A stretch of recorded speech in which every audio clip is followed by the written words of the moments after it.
ನಮಸ್ತೆ and welcome to bio studies. Physiology part ಅನ್ನ start ಮಾಡ್ತಾ ಇದ್ದೀವಿ. ಎನ್ಯುವಲ್ ಫಿಸಿಯಾಲಜಿ ಪಾರ್ಟ್, ಅದರಲ್ಲಿ ಫಸ್ಟ್ ಸೆಲೆಕ್ಟ್ ಮಾಡಿರುವಂತಹ chapter breathing and exchange of gases. So ಈ ವಿಡಿಯೋದಿಂದ ನಾವು ಈ ಚಾಪ್ಟರ್ ಕಂಪ್ಲೀಟ್ ಆದಂತಹ ಏನು ಕಾನ್ಸೆಪ್ಟ್ ಇದೆ ಅದನ್ನ ಕಲಿತಾ ಹೋಗೋಣ.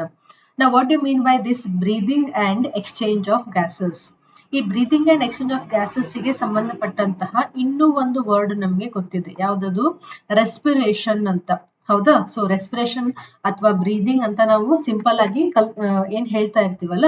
ಸೊ ಯಾಕೆ ಈ ಚಾಪ್ಟರ್ ಹೆಡ್ಡಿಂಗು ಡೈರೆಕ್ಟ್ ಆಗಿ ರೆಸ್ಪಿರೇಷನ್ ಅಂತ ಕೊಟ್ಟಿಲ್ಲ? ಯಾಕೆ ಅದನ್ನ ಡಿವೈಡ್ ಮಾಡಿ breathing and exchange of gases ಅಂತ ಕೊಟ್ಟಿದ್ದಾರೆ? ಬ್ರೀದಿಂಗು ರೆಸ್ಪಿರೇಷನ್ ಒಂದೇ ಕ್ರಿಯೆನ, ಒಂದೇ ವರ್ಡ್ ಅಥವಾ ಬೇರೆ ಬೇರೆ ಅರ್ಥವನ್ನ ಹೇಳ್ತಾವ? ಇದೆಲ್ಲವನ್ನ ನಾವು ಸ್ಟೆಪ್ ಬೈ ಸ್ಟೆಪ್ ಕಲಿತಾ ಹೋಗ್ತೀವಿ. ನಾವು ಫಸ್ಟ್ ಕಾನ್ಸಂಟ್ರೇಟ್ ಮಾಡೋದು ಹೆಡ್ಡಿಂಗ್ ಮೇಲೆ. So breathing. So what you mean by breathing? ನಾವು ಸಿಂಪಲ್ ಆಗಿ ಉಸಿರಾಟ ಕ್ರಿಯೆ ಅಂತ ಏನ್ ಹೇಳ್ತೀವಲ್ಲ, ಅಂದ್ರೆ ಗಾಳಿಯನ್ನ ಒಳಗಡೆ ತಗೊಳ್ಳೋದು, ಗಾಳಿಯನ್ನ ಹೊರಗಡೆ ಬಿಡೋದು, ಇದು ಕಂಟಿನ್ಯೂಸ್ ಆಗಿ ಲಿವಿಂಗ್ ಆರ್ಗ್ಯಾನಿಸಮ್ಸ್ ನಲ್ಲಿ ನಡೆಯುವಂತಹ ಒಂದು ಕ್ರಿಯೆ. ಇದು ನಮ್ಗೆ ಗೊತ್ತಿದೆ. So what you mean by this breathing? Inhale and exhalation of the air. ಗಾಳಿಯನ್ನ ಒಳಗಡೆ ತಗೊಳ್ಳೋದು ಮತ್ತೆ ಗಾಳಿಯನ್ನ ಹೊರಗಡೆ ಬಿಡೋದು. ಸೊ ಈ ಪ್ರೊಸೆಸ್ಗೆ ನಾವೇನಂತ ಕರಿತೀವಿ? ಸಿಂಪಲ್ ಆಗಿ ಬ್ರೀದಿಂಗ್ ಅಂತ ಕರಿತೀವಿ. ಇದು ಒಂದು ಮೆಕ್ಯಾನಿಕಲ್ ಪ್ರೊಸೆಸ್. ಅಂದ್ರೆ ನಾವು ಫೀಲ್ ಮಾಡ್ಕೋಬಹುದು, ಉಸಿರನ್ನ ಒಳಗಡೆ ತಗೋತಾ ಇದೀವಿ ಅಂದ್ರೆ ಗಾಳಿಯನ್ನ ಒಳಗಡೆ ತಗೋತಾ ಇದೀವಿ, ಗಾಳಿಯನ್ನ ಹೊರಗಡೆ ಬಿಡ್ತಾ ಇದೀವಿ. ಸೊ ಯಾಕೆ ನಮ್ಮ ದೇಹದಲ್ಲಿ ಕಂಟಿನ್ಯೂಸ್ ಆಗಿ ಈ ಗಾಳಿ ಒಳಗಡೆ ಹೋಗೋದು ಮತ್ತೆ ಗಾಳಿ ಹೊರಗಡೆ ಬರೋದು, ಯಾಕೆ ಈ ಕ್ರಿಯೆ ನಡೀತಿದೆ? So why we have to breathe? ಹೌದಾ? Very basic question. ಯಾಕೆ ನಾವು ಉಸಿರಾಡಿಸ್ತಾ ಇದೀವಿ? ಸಿ, ಈ breathing and exchange of gases ಗಿಂತ ಮುಂಚೆ ನಮ್ಗೆ ಡೈಜೆಷನ್ ಚಾಪ್ಟರ್ ಬರುತ್ತೆ. ಹೌದಾ? ಅದ್ರಲ್ಲಿ ಏನಿದೆ ಮೇನ್ ಕಾನ್ಸೆಪ್ಟ್? ಫುಡ್ ನಿಂದ ಎನರ್ಜಿ ಬರುತ್ತೆ ಅಂತ. ನಮ್ಗೆ ಯಾಕೆ ಆಹಾರ ಬೇಕು? ಬಿಕಾಸ್ ಆಹಾರದಿಂದ ನಮಗೆ ಶಕ್ತಿ ಸಿಗುತ್ತೆ. ಆ ಶಕ್ತಿಯನ್ನ, ಎನರ್ಜಿಯನ್ನ ಇಟ್ಕೊಂಡು ನಾವು ಕೆಲಸಗಳನ್ನ ಮಾಡಬಹುದು ಅಂತ. ನಾವು what you mean by this food? ನಾವು ಯಾವ ರೂಪದಲ್ಲಿ ಫುಡ್ ಅನ್ನ ತಗೋತಾ ಇದೀವಿ? It may be in the form of carbohydrates, proteins ಆಗ್ಬೋದು, ಲಿಪಿಡ್ಸ್ ಆಗ್ಬೋದು, ಫ್ಯಾಟಿ ಆಸಿಡ್ಸ್ ಆಗ್ಬೋದು. ಸೊ ಈ ಕಾರ್ಬೋಹೈಡ್ರೇಟ್ಸ್, ಪ್ರೋಟೀನ್ಸ್ ಅನ್ನುವಂತಹ ಕೆಮಿಕಲ್ ಫಾರ್ಮ್ ನಲ್ಲಿ ನಾವು ಫುಡ್ ಅನ್ನ ತಗೋತಾ ಇದೀವಿ. ನೋ ಡೌಟ್ ನಾವು ರೊಟ್ಟಿ, ಚಪಾತಿ, ಪಲ್ಯ, ಅನ್ನ, ಸಾರು ಮತ್ತೆ ಏನೇ ತಿಂದ್ರು ಅದ್ರದ್ದು ಅದು ಕಾರ್ಬೋಹೈಡ್ರೇಟ್ ಆದ್ರೂ ಇರ್ಬೋದು, ಅಥವಾ ಪ್ರೋಟೀನ್ ಆದ್ರೂ ಇರ್ಬೋದು, ಅಥವಾ ಅದು ಫ್ಯಾಟಿ ಆಸಿಡ್ ಆದ್ರೂ ಇರ್ಬೋದು. ಸೊ ಈ ಫುಡ್ ಏನಿದೆಯಲ್ಲ, ನಾವು ಕನ್ಸ್ಯೂಮ್ ಮಾಡುವಂತಹ ಫುಡ್, ಇದು ನೆಕ್ಸ್ಟ್ ಏನಾಗುತ್ತೆ? ಪೂರ್ತಿಯಾಗಿ ಅದು ಡೈಜೆಸ್ಟ್ ಆಗುತ್ತೆ ನಮ್ಮ ಬಾಡಿನಲ್ಲಿ. ಡೈಜೆಸ್ಟ್ ಆದ್ಮೇಲೆ ವಾಟ್ ಇಟ್ ಫಾರ್ಮ್ಸ್? ಇದು ಏನನ್ನ ಫಾರ್ಮ್ ಮಾಡುತ್ತೆ? ಸ್ಮಾಲ್ ಮಾಲಿಕ್ಯೂಲ್ಸ್ ಗಳನ್ನ ಫಾರ್ಮ್ ಮಾಡುತ್ತೆ. ಹೌದಾ? ಸ್ಮಾಲ್ ಮಾಲಿಕ್ಯೂಲ್ಸ್ ಗಳನ್ನ ಫಾರ್ಮ್ ಮಾಡುತ್ತೆ. ಈ ಸ್ಮಾಲ್ ಮಾಲಿಕ್ಯೂಲ್ಸ್ ಗಳನ್ನ ನಮ್ಮ ಸೆಲ್ಸ್ ಗಳು ಈಸಿಯಾಗಿ ಅಬ್ಸಾರ್ಬ್ ಮಾಡ್ಕೋತವೆ. ಸೊ ಇದು ನಮಗೆ ಈ ಫುಡ್ ಯಾಕೆ ಬೇಕು ಅನ್ನುವಂತಹ ಒಂದು ಕಾನ್ಸೆಪ್ಟ್. ಸೊ ಇವಾಗ ಕಾರ್ಬೋಹೈಡ್ರೇಟ್ ತಿಂದಿದ್ರೆ ಅದು ಸಿಂಪಲ್ ಶುಗರ್ಸ್ ಆಗುತ್ತೆ, ಪ್ರೋಟೀನ್ಸ್ ಗಳನ್ನ ತಿಂದಿದ್ರೆ ಅದು ಸಿಂಪಲ್ ಅಮೈನೋ ಆಸಿಡ್ಸ್ ಆಗುತ್ತೆ. ಸೊ ಈ ಸ್ಮಾಲರ್ ಮಾಲಿಕ್ಯೂಲ್ಸ್ ಗಳೇನಿದಾವಲ್ಲ, ಈ ಸ್ಮಾಲರ್ ಮಾಲಿಕ್ಯೂಲ್ಸ್ ಗಳು ಅಲ್ಟಿಮೇಟ್ಲಿ ಸೆಲ್ಸ್ ಒಳಗಡೆ ಹೋಗ್ತವೆ. ಸೊ ಸೆಲ್ಸ್ ಏನ್ ಮಾಡುತ್ತೆ? ಈ ಸ್ಮಾಲ್ ಮಾಲಿಕ್ಯೂಲ್ಸ್ ಗಳೇನಿದಾವಲ್ಲ, ಇವುಗಳನ್ನ ಇಟ್ಕೊಂಡು ಎನರ್ಜಿಯನ್ನ ಪ್ರೊಡ್ಯೂಸ್ ಮಾಡುತ್ತೆ, ಶಕ್ತಿಯನ್ನ ಪ್ರೊಡ್ಯೂಸ್ ಮಾಡುತ್ತೆ. Are you getting this point? So ಈ ಮಾಲಿಕ್ಯೂಲ್ಸ್ ಗಳೇನಿದಾವಲ್ಲ, ಈ ಮಾಲಿಕ್ಯೂಲ್ಸ್ ಗಳು ಸೆಲ್ಸ್ ತಗೊಳುತ್ತೆ. And these cells what they will do? They will derive the energy. Okay, ಅದಕ್ಕೆ ನಾವು ಆಹಾರದಿಂದ ಶಕ್ತಿ ಬರುತ್ತೆ ಅಂತ ಹೇಳ್ತೀವಲ್ಲ. ಹೆಂಗ್ ಬರ್ತಿದೆ ಶಕ್ತಿ? ಈ ಫಸ್ಟ್ ಆಹಾರ ಡೈಜೆಷನ್ ಆಗಿ ಸ್ಮಾಲ್ ಪಾರ್ಟಿಕಲ್ಸ್ ಆಗಿ, ಆ ಸ್ಮಾಲ್ ಪಾರ್ಟಿಕಲ್ಸ್ ಬಾಡಿ ಒಳಗಡೆ ಅಬ್ಸಾರ್ಬ್ ಆಗುತ್ತೆ. ಅಬ್ಸಾರ್ಬ್ ಆದ್ಮೇಲೆ ಸೆಲ್ಸ್ ಏನ್ ಮಾಡುತ್ತೆ? ಆ ಸ್ಮಾಲ್ ಪಾರ್ಟಿಕಲ್ಸ್ ಇಂದ ಎನರ್ಜಿಯನ್ನ ಕೊಡುತ್ತೆ. ಹೆಂಗೆ ಈ ಸ್ಮಾಲ್ ಪಾರ್ಟಿಕಲ್ಸ್ ಗಳಿಂದ ಎನರ್ಜಿ ಬರ್ತಾ ಇದೆ? ದಟ್ ಈಸ್ ನಥಿಂಗ್ ಬಟ್, ಇದೇನು ಸ್ಮಾಲ್ ಪಾರ್ಟಿಕಲ್ಸ್ ಗಳೇನಿದಾವಲ್ಲ, ಈ ಸ್ಮಾಲ್ ಪಾರ್ಟಿಕಲ್ಸ್ ಗಳನ್ನ ಬ್ರೇಕ್ ಮಾಡ್ಲಿಕ್ಕೆ ಇಲ್ಲಿ ಆಕ್ಸಿಜನ್ ಅವಶ್ಯಕತೆ ಇರುತ್ತೆ. Very very important, oxygen. Okay, so ನಾವು ಅದನ್ನ ಆಕ್ಸಿಡೇಷನ್ ಆಫ್ ಫುಡ್ ಪಾರ್ಟಿಕಲ್ಸ್ ಅಥವಾ ಆಕ್ಸಿಡೇಷನ್ ಆಫ್ ಸ್ಮಾಲ್ ಪಾರ್ಟಿಕಲ್ಸ್ ಅಂತ ಏನ್ ಕರಿತೀವಲ್ಲ, ಯಾವಾಗ ಈ ಸ್ಮಾಲ್ ಮಾಲಿಕ್ಯೂಲ್ಸ್ ಗಳು ಆಕ್ಸಿಜನ್ ಜೊತೆ ಅವೇನು ಕಂಬೈನ್ ಆಗ್ತಾವಲ್ಲ, ಅವಾಗ ಏನಾಗುತ್ತೆ? ಈ ಆಕ್ಸಿಜನ್ ಮಾಲಿಕ್ಯೂಲ್ಸ್ ನಲ್ಲಿ ಇರುವಂತಹ ಎನರ್ಜಿಯನ್ನ ರಿಲೀಸ್ ಮಾಡುತ್ತೆ. And that to in the form of ATP. ಗೊತ್ತಾಗ್ತಿದೆಯಾ? ಸೊ ಈ ಸ್ಮಾಲ್ ಮಾಲಿಕ್ಯೂಲ್ಸ್ ಇಂದ ಎನರ್ಜಿ ATP ರಿಲೀಸ್ ಆಗ್ಬೇಕು ಅಂದ್ರೆ ಯಾರ್ ಬೇಕಲ್ಲಿ? ಆಕ್ಸಿಜನ್ ಬೇಕು. ಹಾಗಾದ್ರೆ ಆಕ್ಸಿಜನ್ ಅನ್ನ ಯಾರು ಸಪೋರ್ಟ್ ಮಾಡ್ತಾ ಇದ್ದಾರೆ? ಯಾರು ಪ್ರೊವೈಡ್ ಮಾಡ್ತಾ ಇದ್ದಾರೆ? ಈ ಆಕ್ಸಿಜನ್ಗೋಸ್ಕರನೇ ನಾವೇನ್ ಮಾಡ್ತಾ ಇದ್ದೀವಿ? ಉಸಿರಾಡ್ತಾ ಇದೀವಿ ಅಥವಾ ಬ್ರೀದ್ ಮಾಡ್ತಾ ಇದೀವಿ. Are you getting this point? So ಇರೋದಿದು ಎರಡು ಕಾನ್ಸೆಪ್ಟ್, ಒಂದು ಡೈಜೆಷನ್ ಮತ್ತೆ ಒಂದು ಬ್ರೀದಿಂಗ್. ಬಟ್ ಇವೆರಡೂ ಹೊಂದಾಣಿಕೆ ಇರಬೇಕು, ಇವೆರಡರದ್ದು ಒಂದಕ್ಕೊಂದು ಅವಶ್ಯಕತೆ ಇರುತ್ತೆ. ನೀವು ಸುಮ್ಮನೆ ಊಟ ಮಾಡಿ ಡೈಜೆಷನ್ ಮಾಡಿ ಬಾಯಿನಲ್ಲಿ ಚೂ ಮಾಡ್ತೀರಾ, ಆಮೇಲೆ ಎನ್ಸೈಮೆಟಿಕ್ಲಿ ಅವೆಲ್ಲ ಬ್ರೇಕ್ ಆಗ್ತಾವ, ಸ್ಮಾಲ್ ಪಾರ್ಟಿಕಲ್ಸ್ ಆಗ್ತಾವ, ಸ್ಮಾಲ್ ಪಾರ್ಟಿಕಲ್ಸ್ ಗಳನ್ನ ಸೆಲ್ಸ್ ಅಬ್ಸಾರ್ಬ್ ಮಾಡ್ತಾವ, ಅಲ್ಲಿಗೆ ಮುಗಿದು ಹೋಗ್ಲಿಲ್ಲ. ಸೊ ಅಲ್ಟಿಮೇಟ್ಲಿ ನಮ್ಗೆ ಏನ್ ಬೇಕಿತ್ತು? ಫುಡ್ ಇಂದ ಎನರ್ಜಿ ಬೇಕಿತ್ತಲ್ಲ. ಸೊ ಆ ಎನರ್ಜಿ ಬೇಕು ಅಂದ್ರೆ ಈ ಡೈಜೆಷನ್ ಜೊತೆಗೆ ಪ್ಲಸ್ ಇಲ್ಲಿ ಏನ್ ನಡೀತಾ ಇರಬೇಕು? ಬ್ರೀದಿಂಗ್ ನಡೀತಾ ಇರಬೇಕು. ಸೊ ಈ ಬ್ರೀದಿಂಗ್ ಇಂದ ಆಕ್ಸಿಜನ್ ಒಳಗಡೆ ಹೋಗುತ್ತೆ, ಒಳಗಡೆ ಹೋದಂತಹ ಆಕ್ಸಿಜನ್ ಸೆಲ್ಸ್ ಗಳನ್ನ ರೀಚ್ ಆಗಿ ಆ ಸೆಲ್ ನಲ್ಲಿ ಏನಿದೆ? Small particle, simple sugars, amino acids ಏನಿದಾವಲ್ಲ ಅವನ್ನ ಬ್ರೇಕ್ ಡೌನ್ ಮಾಡಿ ಎನರ್ಜಿಯನ್ನ ರಿಲೀಸ್ ಮಾಡುತ್ತೆ. Energy in the form of what? In the form of adenosine triphosphate. ಇದನ್ನ ನಾವು ಎನರ್ಜಿ ಕರೆನ್ಸಿ ಅಂತ ಏನ್ ಹೇಳ್ತೀವಲ್ಲ ಲಿವಿಂಗ್ ಆರ್ಗಾನಿಸಮ್ಸ್ ನಲ್ಲಿ, ATP ಇದ್ರೆ ಮಾತ್ರ ನಮಗೆ ಶಕ್ತಿ ಇದ್ದಂಗೆ. ಓಕೆ, ಆ ಶಕ್ತಿ ಬೇಕು ಅಂದ್ರೆ ಫುಡ್ ಪಾರ್ಟಿಕಲ್ಸ್ ಇಂದ ಆ ಶಕ್ತಿಯನ್ನ ತೆಗಿಲಿಕ್ಕೆ ಯಾರ ಅವಶ್ಯಕತೆ ಇದೆ? ಆಕ್ಸಿಜನ್ ಅವಶ್ಯಕತೆ ಇದೆ. ಅದನ್ನ ಯಾರು ಪ್ರೊವೈಡ್ ಮಾಡ್ತಾರೆ? ಯಾವ ಕ್ರಿಯೆಯಿಂದ ಪ್ರೊವೈಡ್ ಆಗುತ್ತೆ? ಬ್ರೀದಿಂಗ್ ಇಂದ ಪ್ರೊವೈಡ್ ಆಗುತ್ತೆ. ಸೊ ಈ ಕಾನ್ಸೆಪ್ಟ್ ನಿಮ್ಗೆ ಅರ್ಥ ಆಗ್ಲೇಬೇಕು, ಅಂದ್ರೆ ನಿಮ್ಗೆ ಮುಂದೆ ಯಾವುದು ಡೌಟ್ಸ್ ಬರೋದಿಲ್ಲ. ಸೊ ನಾವ್ ಯಾಕೆ ಉಸಿರಾಡ್ಸ್ತಾ ಇದೀವಿ? ಬಿಕಾಸ್ ನಮ್ಮ ಬಾಡಿ ಒಳಗಡೆ ಈ ಆಕ್ಸಿಜನ್ ಅನ್ನೋದು ಅವಶ್ಯಕತೆ ಇರುತ್ತೆ.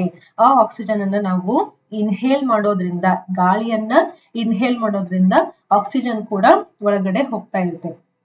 ಓಕೆ, ಇವಾಗ ನೋಡಿ ಸಿಂಪಲ್ ಆಗಿ ಇಲ್ಲೊಂದು C6H12O6 ಇದು ಗ್ಲುಕೋಸ್ ಮಾಲಿಕ್ಯೂಲ್, ಹೌದಾ? Simple sugar. So may be ನೀವು ಯಾವುದೋ ಕಾರ್ಬೋಹೈಡ್ರೇಟ್ ಫಾರ್ಮ್ ನಲ್ಲಿ ಇರುವಂತಹ ಫುಡ್ ಅನ್ನ ಸೇವಿಸಿದ ಮೇಲೆ ಅದು ಡೈಜೆಷನ್ ಆಗಿ ಪೂರ್ತಿ ಎನ್ಸೈಮೆಟಿಕಲಿ ಎನ್ಸೈಮ್ ನ ಆಕ್ಷನ್ ಮೂಲಕ ಅದು ಬ್ರೇಕ್ ಡೌನ್ ಆಗಿ ಸಿಂಪಲ್ ಶುಗರ್ಸ್ ಗಳನ್ನ ಫಾರ್ಮ್ ಮಾಡಿದೆ.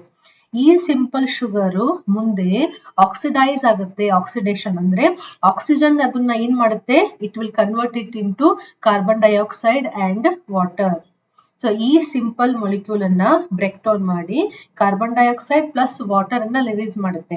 ಅದ್ರ ಜೊತೆಗನೆ very very important energy ATP ಅನ್ನ ಫಾರ್ಮ್ ಮಾಡುತ್ತೆ. ಸೊ ಇದೇ ಎನರ್ಜಿಯನ್ನ ಇಟ್ಕೊಂಡು ನಾವೇನ್ ಮಾಡ್ಬೋದು? ಕೆಲಸಗಳನ್ನ ಮಾಡ್ಬೋದು. ಗೊತ್ತಾಗ್ತಿದ್ಯಾ? ಸೊ ಯಾಕೆ ನಮ್ಗೆ ಇಲ್ಲಿ ಆಕ್ಸಿಜನ್ ಬೇಕಾಯ್ತು? ಬಿಕಾಸ್ ಈ ಮೊಲಿಕ್ಯೂಲ್ಸ್ ಗಳನ್ನ ಸ್ಟಿಲ್ ಫರ್ದರ್ ಬ್ರೇಕ್ ಡೌನ್ ಮಾಡ್ಬೇಕಲ್ಲ, ಅಬ್ಸಾರ್ಬ್ ಆದಂತಹ ಮೊಲಿಕ್ಯೂಲ್ಸ್ ಗಳನ್ನ. ಸೊ ಅದಕ್ಕೋಸ್ಕರ ಏನಿದೆ ಇಲ್ಲಿ? ಬ್ರೀದಿಂಗ್ ಅನ್ನುವಂತಹ, ರೆಸ್ಪಿರೇಷನ್ ಅನ್ನುವಂತಹ, ಎಕ್ಸ್ಚೇಂಜ್ ಆಫ್ ಗ್ಯಾಸಸ್ ಅನ್ನುವಂತಹ ಒಂದು ಕ್ರಿಯೆ ನಡೀತಾ ಇರುತ್ತೆ. ಓಕೆ, ಇದನ್ನ ನೀವು ಇವಾಗ ಈ ಸ್ಲೈಡ್ ಬೇಡ, ಫಸ್ಟ್ ನಾವೇನ್ ತಗೊಳ್ಳೋಣ ಅಂದ್ರೆ ಸಿ ಹಿಯರ್ ಡೈಗ್ರಾಮೆಟಿಕಲ್ ಇದನ್ನ ನಾನು ಹೇಳ್ತಾ ಹೋಗ್ತೀನಿ, ಕಾನ್ಸೆಪ್ಟ್ ಕರೆಕ್ಟ್ ಆಗಿ ಅರ್ಥ ಆಗುತ್ತೆ ಇನ್ನು. Okay, now see. Okay, now breathing ಅಂತ ಬಂದಾಗ ಫಸ್ಟ್ ನಮಗೆ nasal cavity ಇಂದ ಸ್ಟಾರ್ಟ್ ಆಗುತ್ತಾ, then ಒಳಗಡೆ ವಿಂಡ್ ಪೈಪ್ ಆಗುತ್ತೆ. Okay, now listen. ಇಲ್ಲಿ ನೀವು ಏರ್ ಅನ್ನ ಇನ್ಹೇಲ್ ಮಾಡ್ತಾ ಇದ್ದೀರಾ ಅಂತ ಅನ್ಕೊಳ್ಳಿ, ಉಸಿರನ್ನ ಜೋರಾಗಿ ಒಳಗಡೆ ತಗೊಂಡ್ರಿ ಅಂತ ಅನ್ಕೊಳ್ಳಿ. ಸೊ ನೀವು ಏರನ್ನ ಒಳಗಡೆ ತಗೋತಾ ಇದ್ದೀರಾ ಅಂದ್ರೆ ನಿಮಗ್ ಬೇಕಾಗಿರೋದು ಆಕ್ಸಿಜನ್ ಮಾತ್ರ, ಬಟ್ ಏರ್ ನಲ್ಲಿ ಎಷ್ಟೊಂದು ಗ್ಯಾಸಸ್ ಗಳು ಇರ್ತಾವಲ್ಲ. ಫಾರ್ ಎಕ್ಸಾಂಪಲ್ ಆಕ್ಸಿಜನ್ ಇರುತ್ತೆ, 78% ನೈಟ್ರೋಜನ್ ಇರುತ್ತೆ ಮೇನ್ ಆಗಿ. ಸೊ ನೈಟ್ರೋಜನ್, ಆಕ್ಸಿಜನ್, ಇವನ್ ಕಾರ್ಬನ್ ಡೈಆಕ್ಸೈಡ್ ಇರ್ಬೋದು, ನಿಯೋನ್ ಇರ್ಬೋದು, ಅರ್ಗಾನ್ ಇರ್ಬೋದು, ಇವೆಲ್ಲವೂ ಗ್ಯಾಸಸ್ ನ್ಯಾಚುರಲ್ ಆಗಿ ಇದ್ದೇ ಇರ್ತವೆ. ಸೊ ನಾವ್ ಯಾವಾಗ ಗಾಳಿಯನ್ನ ಇನ್ಹೇಲ್ ಮಾಡ್ತಾ ಇದೀವಲ್ಲ ಅದ್ರಲ್ಲಿ ನಾವು ಚೆಕ್ ಪಾಯಿಂಟ್ ಇಲ್ಲ, ಇಲ್ಲಿ ಆಕ್ಸಿಜನ್ ಮಾತ್ರ ಒಳಗಡೆ ಹೋಗ್ಬೇಕು ಅಂತ. ಗಾಳಿನಲ್ಲಿರುವಂತಹ ಎಲ್ಲಾ ಗ್ಯಾಸಸ್ ಗಳು ಒಳಗಡೆ ಹೋಗ್ತವೆ, ಬಟ್ ನಮಗೆ ಯೂಸ್ ಆಗುವಂತಹ ಗ್ಯಾಸ್ ಯಾವುದು? ಅದರಲ್ಲಿ ಆಕ್ಸಿಜನ್. ಗೊತ್ತಾಗ್ತಿದೆಯಾ? ಸೊ ಏರನ್ನ ನಾವು ಇನ್ಹೇಲ್ ಮಾಡ್ಬೇಕಾದ್ರೆ ನ್ಯಾಚುರಲ್ ಆಗಿ ಏರ್ ನಲ್ಲಿ ಇರುವಂತಹ ಎಲ್ಲಾ ಗ್ಯಾಸಸ್ ಗಳನ್ನ ನಾವು ಇನ್ಹೇಲ್ ಮಾಡ್ತೀವಿ. ಬಟ್ ಇನ್ಹೇಲ್ ಮಾಡಿದ್ಮೇಲೆ ಏನಾಗುತ್ತೆ? ಸಿ ಹಿಯರ್, ಏರನ್ನ ನೀವು ಇನ್ಹೇಲ್ ಮಾಡಿದಿರಾ, ಅದು ಪೂರ್ತಿ ಒಳಗಡೆ ವಿಂಡ್ ಪೈಪ್ ನಲ್ಲಿ ಹೋಗುತ್ತೆ. ಈ ವಿಂಡ್ ಪೈಪ್ ಏನಿದೆಯಲ್ಲ, ಮುಂದೆ ಹೇಳ್ತೀನಿ ವಿಂಡ್ ಪೈಪ್ ಅಂದ್ರೆ ಏನು ಅಂತ. ಸೊ ಈ ವಿಂಡ್ ಪೈಪ್ ಮುಂದೆ ಏನಾಗಿರುತ್ತೆ? ಇದು ಡಿವೈಡ್ ಆಗಿರುತ್ತೆ. ಡಿವೈಡ್ ಆಗಿ it will enter the lungs. Okay, respiratory organs. Okay, ಇದು ಲಂಗ್ಸ್ ಒಳಗಡೆ ಹೋದ್ಮೇಲೆ ಇದೇನು ವಿಂಡ್ ಪೈಪ್ ಅಂತ ನಾವೇನ್ ಹೇಳಿದ್ವಲ್ಲ, ಇದೇನಾಗುತ್ತೆ? ಮುಂದೆ ಡಿವೈಡ್ ಆಗ್ತಾ ಹೋಗುತ್ತೆ. ಡಿವೈಡ್ ಆಗಿ it will form see here ಈ ರೀತಿ ಡಿವೈಡ್ ಆದ್ಮೇಲೆ ಮುಂದ್ಗಡೆ ಅಲ್ಲಿ ಸ್ಮಾಲ್ ಬ್ಯಾಗ್ ಲೈಕ್ ಸ್ಟ್ರಕ್ಚರ್ಸ್ ಇರ್ತವೆ, ಅಲ್ವಿಯೋಲೈ ಅಂತ ನಾವು ಹೇಳ್ತೀವಿ. ಸೊ ಇಲ್ಲಿ ಇನ್ಹೇಲ್ ಮಾಡಿದಂತಹ ಏರ್ ಏನಿತ್ತಲ್ಲ ಇದು ಪೂರ್ತಿ ಒಳಗಡೆ ಹೋಗಿ ದೆನ್ ಬ್ರಾಂಚಸ್ ಎಲ್ಲಿದೆ ಅಲ್ಲಿ ಬ್ರಾಂಚ್ ಆಗಿ ಅಗೇನ್ ಎಲ್ಲಾ ಬ್ರಾಂಚಸ್ ಗಳ ಮೂಲಕ ಹಾದು ನಾವು ಉಸಿರಾಟದಲ್ಲಿ ತಗೊಂಡಿರುವಂತಹ ಏರು ಈ ಅಲ್ವಿಯೋಲೈಯನ್ನ ರೀಚ್ ಆಗುತ್ತೆ. ಸ್ಮಾಲ್ ಬ್ಯಾಗ್ ಲೈಕ್ ಸ್ಟ್ರಕ್ಚರ್ಸ್ ಅಂತ ನೆನ್ಪಿಟ್ಕೋಬಹುದು. ಸೊ ಈ ಅಲ್ವಿಯೋಲೈ ರೀಚ್ ಆದ್ಮೇಲೆ ಏರ್ ಏನಾಗುತ್ತೆ ಅಂತಂದ್ರೆ ಇವೇನು ಲಂಗ್ಸ್ ಗಳಿದಾವಲ್ಲ, ಯು ಹ್ಯಾವ್ ಟು ರಿಮೆಂಬರ್ ಇಲ್ಲಿ ಬ್ಲಡ್ ವೆಸಲ್ಸ್ ಗಳು ಕೂಡ ಇರ್ತವೆ. Just a minute, I change the colour so ನಿಮಗೆ ಈಸಿಯಾಗಿ ಅರ್ಥ ಆಗುತ್ತೆ. ಸೊ ನೆಕ್ಸ್ಟ್ ಇಲ್ಲಿ ಸಾಕಷ್ಟು ಬ್ಲಡ್ ವೆಸಲ್ಸ್ ಗಳು ಇರ್ತವೆ. ಓಕೆ, ಸೊ ಈ ಬ್ಲಡ್ ವೆಸಲ್ ನಲ್ಲಿ ಏನಾಗುತ್ತೆ, ಈ ಗಾಳಿನಲ್ಲಿ ಇರುವಂತಹ ಆಕ್ಸಿಜನ್ ಮಾತ್ರ ಡಿಫ್ಯೂಷನ್ ಆಗಿ ಈ ಬ್ಲಡ್ ವೆಸಲ್ ಅನ್ನ ಎಂಟರ್ ಆಗುತ್ತೆ. Are you getting this point? So air ಒಳಗಡೆ ಹೋಯ್ತಾ, ಎಲ್ಲಾ ಗ್ಯಾಸಸ್ ಗಳು ಒಳಗಡೆ ಹೋಯ್ತಾ, ಬಟ್ ಈ ಪಾಯಿಂಟ್ ನಲ್ಲಿ ಅಲ್ವಿಯೋಲೈ ಇಂದ ಬ್ಲಡ್ ವೆಸಲ್ ಪಾಯಿಂಟ್ ಗೆ ಬಂದಾಗ ಇಲ್ಲಿ ಗ್ರೇಡಿಯಂಟ್ ಕ್ರಿಯೇಟ್ ಆಗಿ ಆಕ್ಸಿಜನ್ ಏನಾಗುತ್ತೆ, ಆಕ್ಸಿಜನ್ ಮಾತ್ರ ಇಲ್ಲಿ ಡಿಫ್ಯೂಸ್ ಆಗುತ್ತೆ. ಡಿಫ್ಯೂಸ್ ಅಂದ್ರೆ ಏನು? Diffusion higher concentration to lower concentration. So oxygen ಇಲ್ಲಿ ಎಲ್ಲಿ ಎಂಟರ್ ಆಯ್ತು, this is the blood vessel. Okay, blood vessel ನ ಎಂಟರ್ ಆಯ್ತು. ಸೊ ಇಲ್ಲಿರುವಂತಹ ನಾವು this is the oxygen. Just imagine ನಾವು this blood vessels. Okay, ultimately blood vessels ಗಳು ಎಲ್ಲಾ ಕಡೆ ಇದಾವಲ್ಲ, ಎಲ್ಲಾ ಆರ್ಗನ್ಸ್ ಗಳ ಹತ್ರನು ಈ ಬ್ಲಡ್ ವೆಸಲ್ಸ್ ಗಳು ಇದಾವಲ್ಲ.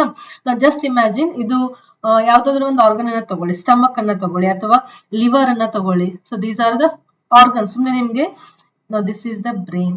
ಸೊ ಪ್ರತಿಯೊಂದು ಆರ್ಗನ್ಸಿಗೂ ಈ ಬ್ಲಡ್ ವೆಸಲ್ಸ್ ಗಳು ಹೋಗಿರ್ತವೆ, ಹೌದಾ? ನಾವು ಈ ಬ್ಲಡ್ ವೆಸಲ್ಸ್ ಗಳು ಎಲ್ಲಾ ಕಡೆಯಿಂದ ರೀಚ್ ಆಗಿ ಆರ್ಗನ್ಸ್ ಹತ್ರ ಹೋಗಿರ್ತವೆ. ಪ್ರತಿಯೊಂದು ಸೆಲ್ಗೂ ಅವು ರೀಚ್ ಆಗಿರ್ತವೆ. ನೆಕ್ಸ್ಟ್ ಏನಾಗುತ್ತೆ, ಈ ಬ್ಲಡ್ ವೆಸಲ್ ಎಲ್ಲಾ ಕಡೆ ಹಾದು ಆರ್ಗನ್ಸ್ ಅನ್ನ ರೀಚ್ ಆದ್ಮೇಲೆ ಆರ್ಗನ್ಸ್ ನಲ್ಲಿ ಇರುವಂತಹ ಸೆಲ್ಸ್ ಗಳನ್ನ ರೀಚ್ ಆಗಿ, ಯಾಕಂದ್ರೆ ಬ್ಲಡ್ ವೆಸಲ್ಸ್ ಫುಲ್ ಡಿವೈಡ್ ಆಗ್ತಾ ಕ್ಯಾಪಿಲರೀಸ್ ಅನ್ನ ಫಾರ್ಮ್ ಮಾಡುತ್ತಲ್ಲ. ಸೊ ಕ್ಯಾಪಿಲರೀಸ್ ಗಳು ಏನ್ ಮಾಡ್ತವೆ, ಸೆಲ್ಸ್ ಗಳನ್ನ ರೀಚ್ ಮಾಡ್ತವೆ. ಸೊ ಯಾವಾಗ ಬ್ಲಡ್ ವೆಸಲ್ಸ್ ಸೆಲ್ಸ್ ಗಳನ್ನ ರೀಚ್ ಮಾಡ್ತಾವಲ್ಲ, ಅವಾಗ ಏನಾಗುತ್ತೆ, ಇಲ್ಲಿರುವಂತಹ ಏನು ಆಕ್ಸಿಜನ್ ಇದೆಯಲ್ಲ, ಆ ಆಕ್ಸಿಜನ್ ಈ ಆರ್ಗನ್ಸ್ ಗಳಿಗೆ ಹೋಗುತ್ತೆ. ಗೊತ್ತಾಗ್ತಿದೆಯಾ? ಆರ್ಗನ್ಸ್ ಗಳಿಗೆ ಹೋಗುತ್ತೆ ಅಂದ್ರೆ ಏನು, ಆರ್ಗನ್ಸ್ ನಲ್ಲಿರುವಂತಹ ಪ್ರತಿಯೊಂದು ಸೆಲ್ಸ್ ಗಳಿಗೆ ಈ ಆಕ್ಸಿಜನ್ ಹೋಗುತ್ತೆ. ಯಾಕೆ ಹೋಗ್ಬೇಕು? ಬಿಕಾಸ್ ಪ್ರತಿಯೊಂದು ಸೆಲ್ಸ್ ನಲ್ಲಿ ಇಲ್ಲಿ ಅಬ್ಸಾರ್ಬ್ ಆಗಿತ್ತಲ್ಲ ಸ್ಮಾಲರ್ ಪಾರ್ಟಿಕಲ್, ಅಬ್ಸಾರ್ಬ್ ಆದಂತಹ ನೆಕ್ಸ್ಟ್ ಪ್ರೊಸೆಸ್ ಆಗ್ಬೇಕಲ್ಲ, ಈ ರೀತಿ ಆಕ್ಸಿಜನ್ ಹೋಗಿ ಅದನ್ನ ಬ್ರೇಕ್ ಡೌನ್ ಮಾಡಿ ಎನರ್ಜಿಯನ್ನ ರಿಲೀಸ್ ಮಾಡ್ಬೇಕಲ್ಲ. ಸೊ ನಾವು ಇಲ್ಲಿ ಉಸಿರಾಟದಲ್ಲಿ ತಗೊಂಡಿರುವಂತಹ ಆಕ್ಸಿಜನ್ ಅಲ್ಟಿಮೇಟ್ಲಿ ನಮ್ಮ ಸೆಲ್ಸ್ ಗಳನ್ನ ರೀಚ್ ಆಗುತ್ತೆ. ನೆನ್ಪಿಟ್ಕೊಳ್ಳಿ, ಇಲ್ಲೇ ತಗೊಂಡಂತಹ ಏನು ಏರ್ ಇದೆ ಅದರಲ್ಲಿ ಆಕ್ಸಿಜನ್ ಒಳಗಡೆ ಹೋಗಿ ಲಂಗ್ಸ್ ಹೋಗಿ, ಲಂಗ್ಸ್ ಇಂದ ಅಲ್ವಿಯೋಲೈ ಹೋಗಿ, ಅಲ್ವಿಯೋಲೈ ಇಂದ ಬ್ಲಡ್ ವೆಸಲ್ ಹೋಗಿ, ಬ್ಲಡ್ ವೆಸಲ್ ಮೂಲಕ ಟ್ರಾನ್ಸ್ಪೋರ್ಟ್ ಆಗಿ ಅದು ಸೆಲ್ಸ್ ಗಳನ್ನ ರೀಚ್ ಆಗುತ್ತೆ. ಸೆಲ್ಸ್ ಗಳನ್ನ ರೀಚ್ ಆದ್ಮೇಲೆ ಅಗೇನ್ ಅಲ್ಲಿ ಕಾನ್ಸಂಟ್ರೇಷನ್ ಗ್ರೇಡಿಯಂಟ್ ಇರುತ್ತಲ್ಲ, ಬ್ಲಡ್ ವೆಸಲ್ ನಲ್ಲಿ ಜಾಸ್ತಿ ಆಕ್ಸಿಜನ್ ಇರುತ್ತೆ, ಸೆಲ್ಸ್ ಗಳಲ್ಲಿ ಕಡಿಮೆ ಇರುತ್ತೆ. So higher concentration to lower concentration oxygen ಪ್ರತಿಯೊಂದು ಸೆಲ್ಸ್ ಗಳಿಗೂ ಅದು ಡಿಫ್ಯೂಸ್ ಆಗ್ಲಿಕ್ಕೆ ಸ್ಟಾರ್ಟ್ ಆಗುತ್ತೆ. ಓಕೆ, ಇದು ಒಂದು ರೂಟ್ ಆಯ್ತು. ನೆಕ್ಸ್ಟ್ ವಾಪಸ್ ರೂಟ್ ಏನಾಗುತ್ತೆ ಅಂದ್ರೆ, ಯಾವಾಗ ಈ ಆಕ್ಸಿಜನ್ ಸೆಲ್ಸ್ ಗಳನ್ನ ರೀಚ್ ಆಗುತ್ತಲ್ಲ, ಅವಾಗ ಅದೇನ್ ಮಾಡುತ್ತೆ, ಸೆಲ್ಸ್ ನಲ್ಲಿ ಈ ಸಿಂಪಲ್ ಮೊಲಿಕ್ಯೂಲ್ಸ್ ಗಳನ್ನ ಬ್ರೇಕ್ ಡೌನ್ ಮಾಡಿ ಕಾರ್ಬನ್ ಡೈಆಕ್ಸೈಡ್ ಮತ್ತು ವಾಟರ್ ಗಳನ್ನ ಅದು ರಿಲೀಸ್ ಮಾಡುತ್ತೆ. ನೋ ಡೌಟ್ ಎನರ್ಜಿ ಅಂತೂ ಫಾರ್ಮ್ ಆಗ್ತಾ ಇದೆ, ಬಟ್ ಎನರ್ಜಿ ಜೊತೆಗೆ ನಮಗೆ ಬೇಡವಾದಂತಹ, ನಮಗೆ ಹಾರ್ಮ್ಫುಲ್ ಆದಂತಹ ಕಾರ್ಬನ್ ಮೊನಾಕ್ಸೈಡ್ ಅನ್ನು ಕೂಡ ಅದು ರಿಲೀಸ್ ಮಾಡ್ತಾ ಇದೆ. ಸೊ ಆಕ್ಸಿಜನ್ ಅನ್ನ ಬೇಕು ಅಂತ ನಾವು ಒಳಗಡೆ ತಗೋತಾ ಇದೀವಿ, ಬಟ್ ಕಾರ್ಬನ್ ಡೈಆಕ್ಸೈಡ್ ಏನ್ ಮಾಡ್ಬೇಕು, ಕಾರ್ಬನ್ ಡೈಆಕ್ಸೈಡ್ ಅನ್ನ ಅಗೇನ್ ನಮ್ಮ ಬಾಡಿಯಿಂದ ಹೊರಗಡೆ ಹಾಕ್ಬೇಕು. ಸೊ ನಮ್ಮ ಬಾಡಿನಲ್ಲಿ ಇರುವಂತಹ ಪ್ರತಿಯೊಂದು ಸೆಲ್ಸ್ ಗಳು ಏನ್ ಮಾಡ್ತಾ ಇರ್ತವೆ, ಆಕ್ಸಿಜನ್ ಅನ್ನ ತಗೊಳ್ಳೋದು, ಫುಡ್ ಇಂದ ಎನರ್ಜಿಯನ್ನ ಕ್ರಿಯೇಟ್ ಮಾಡೋದು, ಕಾರ್ಬನ್ ಡೈಆಕ್ಸೈಡ್ ಅನ್ನ ಹೊರಗಡೆ ಹಾಕೋದು. ಇದು ಕಂಟಿನ್ಯೂಸ್ ಆಗಿ ನಡೆಯುವಂತಹ ಪ್ರೋಸೆಸ್. ಓಕೆ, ಸೊ ಬಾಡಿಗೆ ಈ ಸೆಂಟೆನ್ಸ್ ನೋಡಿ, ಈ ಬಾಡಿಗೆ ಕಂಟಿನ್ಯೂಸ್ ಆಗಿ ಆಕ್ಸಿಜನ್ ಸಪ್ಲೈ ಆಗ್ತಾ ಇರಬೇಕು. At the same time continuous ಆಗಿ ಕಾರ್ಬನ್ ಡೈಆಕ್ಸೈಡ್ ಹೊರಗಡೆ ಹೋಗ್ತಾ ಇರಬೇಕು. ಓಕೆ, ಸೊ ಇದೆಲ್ಲವೂ ಆಗ್ಲಿಕ್ಕೆ ಏನಿದೆ, ನಮ್ಮ ಬಾಡಿನಲ್ಲಿ ಬ್ರೀದಿಂಗ್ ಸಿಸ್ಟಮ್ ಇದೆ ಅಥವಾ ರೆಸ್ಪಿರೇಟರಿ ಸಿಸ್ಟಮ್ ಇದೆ. ಸೊ ಕಾರ್ಬನ್ ಡೈಆಕ್ಸೈಡ್ ಏನು ಫಾರ್ಮ್ ಆತಲ್ಲ, ಈ ಕಾರ್ಬನ್ ಡೈಆಕ್ಸೈಡ್ ಅನ್ನ ಹೊರಗಡೆ ಹಾಕ್ಬೇಕು. ಹೆಂಗೆ ಹೊರಗಡೆ ಹಾಕುತ್ತೆ, ಯಾವ ರೂಟ್ ನಲ್ಲಿ ಆಕ್ಸಿಜನ್ ಎಂಟರ್ ಆಗಿತ್ತಲ್ಲ ಅದೇ ರೂಟ್ ಅಲ್ಲಿ ಕಾರ್ಬನ್ ಡೈಆಕ್ಸೈಡ್ ಅನ್ನ ಹೊರಗಡೆ ಕಳಿಸುತ್ತೆ ನಮ್ಮ ಬಾಡಿ. ಎಷ್ಟು ಸಿಸ್ಟಮೆಟಿಕ್ ಆಗಿ ನಮ್ಮ ಅಂಗ ವ್ಯವಸ್ಥೆ ಕೆಲಸ ಮಾಡುತ್ತೆ ಅಂದ್ರೆ, ಸಿ ಹಿಯರ್ ಇಲ್ಲಿ ಸೆಲ್ಸ್ ನಲ್ಲಿ ಆಕ್ಸಿಜನ್, ಇದು ಒಂದು ಸೆಲ್ ಅಂತ ಇಮ್ಯಾಜಿನ್ ಮಾಡಿ. ನಾನು ಅವಾಗ್ಲೇ ಆರ್ಗನ್ ಅಂತ ಹೇಳಿದ್ನಲ್ಲ, ಇದು ಒಂದು ಸೆಲ್, ಆರ್ಗನ್ ನಲ್ಲಿ ಇರುವಂತಹ ಒಂದು ಸೆಲ್. I change. ಇದು ಒಂದು ಸೆಲ್. ಸೊ ಈ ಸೆಲ್ ನಲ್ಲಿ ಆಕ್ಸಿಜನ್ ಎಂಟರ್ ಆಗಿದೆ, ಅಟ್ ದ ಸೇಮ್ ಟೈಮ್ ಇಲ್ಲಿ ಕಾರ್ಬನ್ ಡೈಆಕ್ಸೈಡ್ ಪ್ರೊಡ್ಯೂಸ್ ಆಗಿದೆ. ಸೊ ಇಲ್ಲಿ ಫಾರ್ಮ್ ಆದಂತಹ ಕಾರ್ಬನ್ ಡೈಆಕ್ಸೈಡ್ ಅದೇ ಬ್ಲಡ್ ವೆಸಲ್ ಅದು ಎಂಟರ್ ಆಗುತ್ತೆ. ಸೊ ಈ ಬ್ಲಡ್ ವೆಸಲ್ ಅಗೇನ್ ಮೂವ್ ಆಗ್ತಾ ಆಗ್ತಾ ಅದು ಎಲ್ಲಿಗೆ ಬರುತ್ತೆ, it will come to lungs. Okay, lungs ಮೂಲಕ ಅದು ಹಾದು ಹೋಗ್ಬೇಕಾದ್ರೆ ಇಲ್ಲಿ ಏನಿದೆ, ಇವಾಗ ಕಾರ್ಬನ್ ಡೈಆಕ್ಸೈಡ್ ಇದೆ. ಸೊ ಈ ಕಾರ್ಬನ್ ಡೈಆಕ್ಸೈಡ್ ನೆಕ್ಸ್ಟ್ ಅಲ್ವಿಯೋಲೈಗೆ ಬರುತ್ತೆ. ಅಲ್ವಿಯೋಲೈಲಿಂದ ಈ ರೀತಿ ಫುಲ್ ಮೇಲ್ಗಡೆ ರೀಚ್ ಆಗ್ತಾ ಆಗ್ತಾ ಹೊರಗಡೆ ಬರುವಂತಹ ಏರ್ ನಲ್ಲಿ ಇದು ಹೊರಗಡೆ ಹೋಗುತ್ತೆ. ಸೊ ಏರ್ ಒಳಗಡೆ ತಗೋತಾ ಇದೀವಿ ಅಂದ್ರೆ ಇನ್ನು ನಾವು ಆಕ್ಸಿಜನ್ ಅನ್ನ ತಗೋತಾ ಇದೀವಿ, ಏರನ್ನ ಹೊರಗಡೆ ಬಿಡ್ತಾ ಇದೀವಿ ಅಂದ್ರೆ ನಾವು ಕಾರ್ಬನ್ ಡೈಆಕ್ಸೈಡ್ ಅನ್ನ ಹೊರಗಡೆ ಬಿಡ್ತಾ ಇದೀವಿ. ಡೈಗ್ರಾಮ್ ಕನ್ಫ್ಯೂಸ್ ಆಗಿಲ್ಲ ಅಂತ ಅನ್ಕೋತೀನಿ. Don't go with the colour, blue colour, red colour ಅಂತ ಇಂಡಿಕೇಶನ್ ತಗೋಬೇಡಿ. ಯಾಕಂದ್ರೆ ನಾವು ಆರ್ಟರೀಸ್ ಮತ್ತೆ ವೇನ್ಸ್ ಗಳನ್ನ ಲೊಕೇಟ್ ಮಾಡ್ಬೇಕಾದ್ರೂ ರೆಡ್ ಮತ್ತೆ ಬ್ಲೂ ಕಲರ್ ಅನ್ನ ಯೂಸ್ ಮಾಡ್ತೀವಿ. ಸೊ ಅದಕ್ಕೆ ಆ ಕಾನ್ಸೆಪ್ಟ್ ಅನ್ನ ಇಲ್ಲಿ ಮಿಕ್ಸ್ ಮಾಡ್ಕೋಬೇಡಿ. ನಾನು ಜಸ್ಟ್ ನಿಮಗೆ ಬ್ಲಡ್ ವೆಸಲ್ಸ್ ಗಳನ್ನ ಇಲ್ಲಿ ತೋರಿಸಿರೋದು, ಆರ್ಟರಿ ವೇನು ಅಂತ ಡೀಟೇಲ್ ಆಗಿ ಇಲ್ಲಿ ಹೋಗಿಲ್ಲ. ಗೊತ್ತಾಯ್ತಾ? ಸೊ ಒಳಗಡೆ ತಗೊಂಡಂತಹ ಏರು ಅಲ್ವಿಯೋಲೈಗೆ ಬರುತ್ತೆ, ಅಲ್ವಿಯೋಲೈಯಿಂದ ಬ್ಲಡ್ ವೆಸಲ್ ಬರುತ್ತೆ, ಬ್ಲಡ್ ವೆಸಲ್ಸ್ ಮೂಲಕ ಸೆಲ್ಸ್ ಗಳನ್ನ ರೀಚ್ ಆಗುತ್ತೆ, ರೀಚ್ ಆದ್ಮೇಲೆ ಅಲ್ಲಿ ಆಕ್ಸಿಜನ್ ಸೆಲ್ಗೆ ಹೋಗುತ್ತೆ. ಸೆಲ್ ನಲ್ಲಿ ಆಕ್ಸಿಜನ್ ಏನ್ ಮಾಡುತ್ತೆ, ಅಬ್ಸಾರ್ಬ್ ಆದಂತಹ ಫುಡ್ ಪಾರ್ಟಿಕಲ್ಸ್ ಗಳನ್ನ ಬ್ರೇಕ್ ಡೌನ್ ಮಾಡಿ ಎನರ್ಜಿಯನ್ನ ರಿಲೀಸ್ ಮಾಡುತ್ತೆ. Same time carbon dioxide produce ಆಗುತ್ತೆ. ಆ ಕಾರ್ಬನ್ ಡೈಆಕ್ಸೈಡ್ ಸೆಲ್ನಿಂದ ಬ್ಲಡ್ ವೆಸಲ್ ಬರುತ್ತೆ, ಬ್ಲಡ್ ವೆಸಲ್ ಮೂಲಕ ಅಗೇನ್ ಅದು ಅಲ್ವಿಯೋಲೈಗೆ ಬರುತ್ತೆ, ಅಲ್ವಿಯೋಲೈ ಇಂದ ರೆಸ್ಪಿರೇಟರಿ ಸಿಸ್ಟಮ್ ಇಂದ ಹಾದು ನಮ್ಮ ಮೂಗಿನಿಂದ ಅದು ಎಕ್ಸೇಲ್ ಆಗುತ್ತೆ, ಹೊರಗಡೆ ಹೋಗುತ್ತೆ. ಗೊತ್ತಾಯ್ತಾ? ಇದು ಫುಲ್ ಕಾನ್ಸೆಪ್ಟ್, ಇಲ್ಲಿ ಬರುವಂತಹ ಒಂದು ಕಾನ್ಸೆಪ್ಟ್. ಇವಾಗ ಬ್ರೀದಿಂಗ್ ಮತ್ತೆ ರೆಸ್ಪಿರೇಷನ್ ಇವೆರಡು ಸೇಮ್ ಅಥವಾ ಡಿಫ್ರೆಂಟ್ ಅಂತ ನೋಡೋಣ. ನಾವು ಸಿ ಹಿಯರ್. ಓಕೆ, ಈ ಪಾಯಿಂಟಿಗೆ ಇಲ್ಲೇನು ಪಾಯಿಂಟ್ ಇದೆಯಲ್ಲ, ಇಲ್ಲಿ ಎಕ್ಸ್ಚೇಂಜ್ ಆಫ್ ಗ್ಯಾಸಸ್ ಆಗ್ತಾ ಇದೆ, ಹೌದಾ? Exchange of gases between what? Exchange of gases between the atmosphere, okay, and the respiratory organ. ಇದು ಮೂಗು ಇದಕ್ಕೆ ಸಂಬಂಧಪಟ್ಟದ್ದು, ಇದು ಉಸಿರಾಟ ಕ್ರಿಯೆಗೆ ಸಂಬಂಧಪಟ್ಟದ್ದು. ಸೊ ನಾ ಗಾಳಿಯನ್ನ ತಗೊಂಡು ಗಾಳಿಯನ್ನ ಬಿಟ್ಟಾಗ ಏರು ಎಕ್ಸ್ಚೇಂಜ್ ಆಗ್ತಾ ಇದೆ. ಎದರ ಮಧ್ಯೆ ಎಕ್ಸ್ಚೇಂಜ್ ಆಗ್ತಾ ಇದೆ? ಸುತ್ತಲಿನ ಅಟ್ಮಾಸ್ಫಿಯರ್ ಮತ್ತೆ ರೆಸ್ಪಿರೇಟರಿ ಆರ್ಗನ್ ಗಳ ಮಧ್ಯೆ ಅದು ಎಕ್ಸ್ಚೇಂಜ್ ಆಗ್ತಾ ಇದೆ. ಈ ಪ್ರೊಸೆಸ್ ನಾವೇನಂತ ಕರಿತೀವಿ? ಬ್ರೀದಿಂಗ್ ಅಂತ ಕರಿತೀವಿ. ಓಕೆ, ಕೆಲವೊಂದ್ಸತಿ ಇದನ್ನ ನಾವು ವೆಂಟಿಲೇಷನ್ ಅಂತ ಕೂಡ ಹೇಳ್ತೀವಿ. ಇಲ್ಲಿ ಬರೀತೀವಿ ನೋಡಿ, ventilation. So what is this breathing or ventilation? It is a mechanical process. ನಾವ್ ಹಿಂಗೆ ಕೈಯನ್ನ ಇಲ್ಲಿ ಇಟ್ಕೊಂಡ್ರೆ ನಾವು ಈಸಿಯಾಗಿ ಹೇಳ್ಬೋದು, ಉಸಿರನ್ನ ಹೊರಗಡೆ ಬಿಡ್ತಾ ಇದ್ವಿ, ಉಸಿರನ್ನ ಒಳಗಡೆ ತಗೋತಾ ಇದೀವಿ ಅಂತ. So breathing it is a mechanical process. ಇದು ಎಲ್ಲಿ ಆಗ್ತಾ ಇದೆ? ಅದು ಎನ್ವಿರಾನ್ಮೆಂಟ್ ಮತ್ತೆ ರೆಸ್ಪಿರೇಟರಿ ಸಿಸ್ಟಮ್ ಆರ್ಗನ್ ಗಳ ಮಧ್ಯೆ ಆಗ್ತಾ ಇದೆ. ಈ ಬ್ರೀದಿಂಗ್ ಮುಗಿಸ್ಕೊಂಡು ಏರು ಒಳಗಡೆ ಬಂದಾಗ ಇಲ್ಲಿ ಎಕ್ಸ್ಚೇಂಜ್ ಆಗ್ತಾ ಇದೆ. Okay, wait, I'll remove this. Okay, next ಇಲ್ಲಿ ಎಕ್ಸ್ಚೇಂಜ್ ಆಯ್ತಾ? ನೆಕ್ಸ್ಟ್ ಎಕ್ಸ್ಚೇಂಜ್ ಎಲ್ಲ ಆಗ್ತಾ ಇದೆ? ನೆಕ್ಸ್ಟ್ ಎಕ್ಸ್ಚೇಂಜ್ ಈ ಪಾಯಿಂಟ್ ಗೆ ಆಗ್ತಾ ಇದೆ, ಅಂದ್ರೆ between the alveoli and the blood vessel. Diagram ಅನ್ನ ನೋಡಿ. ನೆಕ್ಸ್ಟ್ ಎಕ್ಸ್ಚೇಂಜ್ ಆಫ್ ಗ್ಯಾಸಸ್ ಎಲ್ಲ ಆಗ್ತಾ ಇದೆ? ಅಲ್ವಿಯೋಲೈ ಮತ್ತೆ ಬ್ಲಡ್ ವೆಸಲ್ಸ್ ಮಧ್ಯೆ ಆಗ್ತಾ ಇದೆ. ಸೊ ಈ ಪ್ರೊಸೆಸ್ ಏನಿದೆಯಲ್ಲ, ಇಲ್ಲಿ ಏನ್ ಎಕ್ಸ್ಚೇಂಜ್ ಆಗ್ತಾ ಇದೆಯಲ್ಲ, ಇದನ್ನ ನಾವು ಎಕ್ಸ್ಟರ್ನಲ್ ರೆಸ್ಪಿರೇಷನ್ ಅಂತ ಕರಿತೀವಿ. ಎಕ್ಸ್ಟರ್ನಲ್ ರೆಸ್ಪಿರೇಷನ್ ಅಂತ ಕರಿತೀವಿ. ನಾನು ಹೇಳೋದನ್ನ ಜಸ್ಟ್ ಕೇಳ್ತಾ ಹೋಗಿ, ನಿಮಗೆ ಮುಂದೆ ಗೊತ್ತಾಗುತ್ತೆ ಕಾನ್ಸೆಪ್ಟ್. ರೆಸ್ಪಿರೇಷನ್ ಅಂದ್ರೆ ಏನು, ಬ್ರೀದಿಂಗ್ ಅಂದ್ರೆ ಏನು ಅಂತ. ಸೊ ಎಕ್ಸ್ಟರ್ನಲ್ ರೆಸ್ಪಿರೇಷನ್ ಅಲ್ಲಿ ಏನಾಯ್ತು? ಎಕ್ಸ್ಚೇಂಜ್ ಆಫ್ ಆಕ್ಸಿಜನ್ ಅಥವಾ ಎಕ್ಸ್ಚೇಂಜ್ ಆಫ್ ಗ್ಯಾಸಸ್. ಗ್ಯಾಸಸ್ ಅಂದ್ರೆ ಇಲ್ಲಿ ಕಾರ್ಬನ್ ಡೈಆಕ್ಸೈಡ್ ಮತ್ತೆ oxygen between what? Alveoli and the blood vessel. ಇದು ಸೆಕೆಂಡ್ ಲೆವೆಲ್ ಎಕ್ಸ್ಚೇಂಜ್. ನೆಕ್ಸ್ಟ್ ಹಂಗೆ ಒಳಗಡೆ ಹೋಗ್ತಾ ಹೋಗ್ತಾ ಥರ್ಡ್ ಲೆವೆಲ್ ಎಲ್ಲಿ ಬಂತು? ಈ ಪಾಯಿಂಟಿಗೆ ಬಂತು. ಅಂದ್ರೆ exchange of gases between the blood vessels and the cells. ಹೌದಾ? ಇದನ್ನ ನಾವು ಇಂಟರ್ನಲ್ ರೆಸ್ಪಿರೇಷನ್ ಅಂತ ಕರಿತೀವಿ. Internal respiration. ಓಕೆ, ಸೊ ನಮ್ಮ ಟೋಟಲ್ ಬಾಡಿನಲ್ಲಿ 3 ಕಡೆ ಗ್ಯಾಸಿಯಸ್ ಎಕ್ಸ್ಚೇಂಜ್ ನಡೀತಾ ಇದೆ. ಮೊದಲನೇದು ಇಲ್ಲಿ ಬರುವಂತಹ ಬ್ರೀದಿಂಗ್, ಅದಾದ್ಮೇಲೆ ಅಲ್ವಿಯೋಲೈ ಮತ್ತೆ ಬ್ಲಡ್ ವೆಸಲ್ಸ್ ನಲ್ಲಿ ಎಕ್ಸ್ಟರ್ನಲ್ ರೆಸ್ಪಿರೇಷನ್ ಆಗ್ತಾ ಇದೆ. ಅದೇ ಪೂರ್ತಿ ಒಳಗಡೆ ಹೋಗ್ತಾ ಹೋಗ್ತಾ ಸೆಲ್ಯುಲರ್ ಲೆವೆಲ್ಗೆ ಇಂಟರ್ನಲ್ ರೆಸ್ಪಿರೇಷನ್ ಆಗ್ತಾ ಇದೆ. ಸೊ ಈ ಪಾಯಿಂಟಿಗೆ ಎಕ್ಸ್ಟರ್ನಲ್ ರೆಸ್ಪಿರೇಷನ್ ಅಲ್ಲೂ ಕೂಡ ಆಕ್ಸಿಜನ್ ಕಾರ್ಬನ್ ಡೈಆಕ್ಸೈಡ್ ಎಕ್ಸ್ಚೇಂಜ್ ಆಗ್ತಾ ಇದ್ದಾವೆ, ಇಂಟರ್ನಲ್ ರೆಸ್ಪಿರೇಷನ್ ಅಲ್ಲೂ ಕೂಡ ಆಕ್ಸಿಜನ್ ಕಾರ್ಬನ್ ಡೈಆಕ್ಸೈಡ್ ಎಕ್ಸ್ಚೇಂಜ್ ಆಗ್ತಾ ಇದ್ದಾವೆ. ಇದೇನ್ ಇವಾಗ 3 ಪ್ರೊಸೆಸ್ ಬರುದ್ವಲ್ಲ, ಒಂದು ಬ್ರೀದಿಂಗು, ಒಂದು ಎಕ್ಸ್ಟರ್ನಲ್ ರೆಸ್ಪಿರೇಷನ್, ಒಂದು ಇಂಟರ್ನಲ್ ರೆಸ್ಪಿರೇಷನ್, ಇದೆಲ್ಲವೂ ಸೇರಿ ನಾವು ಒಂದು ವರ್ಡ್ ನಲ್ಲಿ ಹೇಳ್ಬೇಕು ಅಂತಂದ್ರೆ it is nothing but respiration. We got this point. So respiration ಮತ್ತೆ ಬ್ರೀದಿಂಗು ಇದೆರಡು ಬೇರೆ ಬೇರೆ ಆದಂತಹ ವರ್ಡ್ಸ್ಗಳು. ಬ್ರೀದಿಂಗ್ ಏನಿದು ಇದು ಮೆಕ್ಯಾನಿಕಲ್ ಪ್ರೊಸೆಸ್. ರೆಸ್ಪಿರೇಷನ್ ಅಂದ್ರೆ ಏನು, ರೆಸ್ಪಿರೇಷನ್ ಅದು ಸೆಲ್ಯುಲರ್ ಲೆವೆಲ್ ನಲ್ಲೂ ಕೂಡ ಆಗ್ಬೋದು, ಗೊತ್ತಾಗ್ತಿದೆಯಾ? So breathing, external respiration, internal respiration ಇದೆಲ್ಲವೂ ಏನು ಒಂದು ಪಾರ್ಟ್ ಇದ್ದಂಗೆ. ಸೊ ಅದು ಮೂರನ್ನ ಸೇರಿಸಿದ್ರೆ ನಾವ್ ಏನ್ ಮಾಡ್ತಾ ಇದೀವಿ, ರೆಸ್ಪಿರೇಷನ್ ಮಾಡ್ತಾ ಇದೀವಿ ಅಂತ ಅರ್ಥ. ಇದು ಜಸ್ಟ್ ನಿಮ್ಗೆ ಎಕ್ಸ್ಪ್ಲೇಷನ್ ಆಯ್ತು. ನಿಮ್ಗೆ ಥಿಯರಾಟಿಕಲಿ ಅದನ್ನ ಹೆಂಗೆ ರಿಪ್ರೆಸೆಂಟ್ ಮಾಡ್ಬೋದು, what you mean by respiration. Respiration it is the exchange of oxygen and carbon dioxide.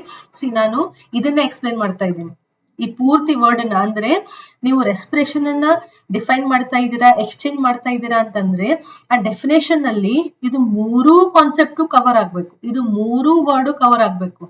Breathing ಅನ್ನ ಡಿಫೈನ್ ಮಾಡ್ಬೇಕಾದ್ರೆ ಜಸ್ಟ್ ನೀವು ಹೇಳ್ಬೋದು exchange of gases between the environment and the respiratory organ, ಯಾವಾಗ ಬ್ರೀದಿಂಗ್ ಹೇಳ್ಬೇಕಾದ್ರೆ. ಬಟ್ ರೆಸ್ಪಿರೇಷನ್ ಹೇಳ್ಬೇಕಾದ್ರೆ ಈ ಮೂರನ್ನೂ ನೀವು cover ಮಾಡ್ಬೇಕು ಡೆಫಿನೇಷನ್ ನಲ್ಲಿ. So what do you mean by respiration? It is the exchange of oxygen and carbon dioxide between the environment and the cells of the body. So ನೀವು ಎಲ್ಲಿ cover ಮಾಡಿದ್ರೆ respiration ನ, ultimate ಆಗಿ exchange of gases between the atmosphere and the cells. Ultimately ಈ ಕಡೆ end point, ಈ ಕಡೆ end point ಯಾವ್ಯಾವುದು, ಈ ಕಡೆ ಎಂಡ್ ಪಾಯಿಂಟ್ ಎನ್ವಿರಾನ್ಮೆಂಟ್, ಒಳಗಡೆ ಇರುವಂತಹ ಎಂಡ್ ಪಾಯಿಂಟ್ ಸೆಲ್.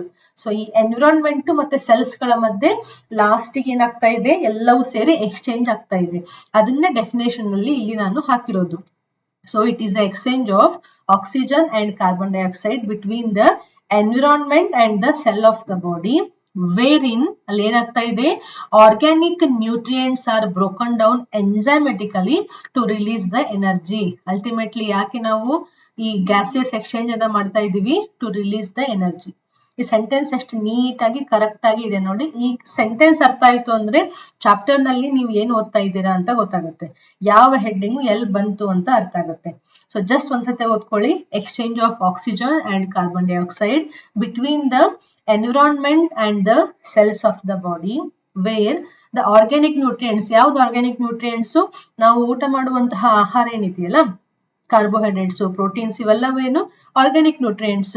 ಅವನ್ನ ಬ್ರೇಕ್ ಮಾಡ್ಲಿಕ್ಕೆ ಅಫ್ಕೋರ್ಸ್ ಅಲ್ಲಿ ಎನ್ಸೈಮ್ಸ್ ಗಳ ಅವಶ್ಯಕತೆ ಇದ್ದೇ ಇರುತ್ತೆ. ಸೆಲ್ಯುಲರ್ ರೆಸ್ಪಿರೇಷನ್ ಅಂತ ಏನ್ ಓದ್ತೀವಲ್ಲ ನಾವು. So broken down enzymatically to release what, to release the energy. ಗೊತ್ತಾಯ್ತಾ ರೆಸ್ಪಿರೇಷನ್. ಸೊ ರೆಸ್ಪಿರೇಷನ್ ಅಲ್ಲಿ ಬರುವಂತಹ ಕಂಪೋನೆಂಟ್ಸ್ ಗಳು ಯಾವುವು, ಇವಾಗ ನೋಡಿದ್ವಲ್ಲ, ಒಂದು ಬ್ರೀದಿಂಗು, ಒಂದು ಎಕ್ಸ್ಟರ್ನಲ್ ರೆಸ್ಪಿರೇಷನ್, ಮತ್ತೆ ಒಂದು internal respiration.